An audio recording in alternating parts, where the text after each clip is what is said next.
आप सभी का स्वागत है स्टोरीज फॉर यू पर। आज हम आपके लिए लेकर आए हैं मुल्ला नसरुद्दीन के किस्सों में से कुछ किस्से। आज हम सुनेंगे खुशबू और खनक। तो चलिए शुरू करते हैं। एक दुकान से मुल्ला नसरुद्दीन ने अपने लिए 2 तथा गधे के लिए 10 नान खरीदे। साथ ही भेड़ का भुना हुआ लज्जतदार गोश्त भी लिया। दरी में बैठकर नसरुद्दीन खाना खाने लगा। पास ही खड़ा उसका गधा भी नानों पर हाथ साफ करने में जुटा था। नसरुद्दीन ने उसी स्थान पर रात बिताने की सोच रखी थी। वह खुले में बैठा था तो धनी व्यापारी तथा यात्री तंबू गाड़कर भीतर बैठे मौज कर रहे थे। तभी नसरुद्दीन के कानों में कुछ तेज तेज आवाज़ें पड़ी, जैसे कोई झगड़ा कर रहा हो। जिस दुकान से उसने नान तथा गोश्त खरीदा था, वहीं कुछ हलचल सी दिख रही थी। नसरुद्दीन अपनी उत्सुकता दबा न सका और उसी ओर बढ़ चला। उसने देखा कि दुकान का मालिक एक गरीब से दिखने वाले आदमी से झगड़ रहा था। वह कह रहा था, तुम्हें पैसे देने ही होंगे।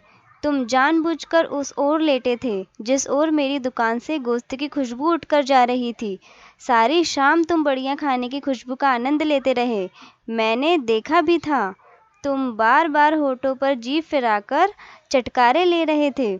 मैं कोई दान खाता खोलकर नहीं बैठा। जल्दी से पैसे चुकाओ। बेचारा गरीब आदमी बेहद असहाय दिख रहा था।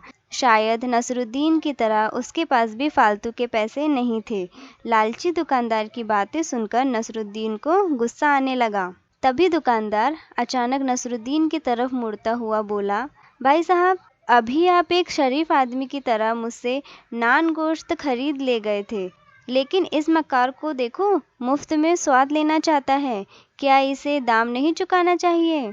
नसरुद्दीन उस आदमी से मुखाबित होता बोला, भाई, तुमने लजीज खाने की खुशबू का आनंद लिया है, तुम्हें कीमत चुकानी ही होगी। लाओ, जितने पैसे हैं तुम्हारे पास मुझे दे दो। सुनकर दुकानदार का चेहरा खिल उठा। गरीब आदमी ने अंटी में से कुछ सिक्के निकालकर नसरुद्दीन की हथेली में रख दिए। नसरुद्दीन ने उन सिक्कों को दोनों हथेलियों के बीच रखा और दुकानदार से बोला, लाओ, अपना कान इधर लाओ और ध्यान से सुनो। दुकानदार के कुछ समझ में नहीं आया।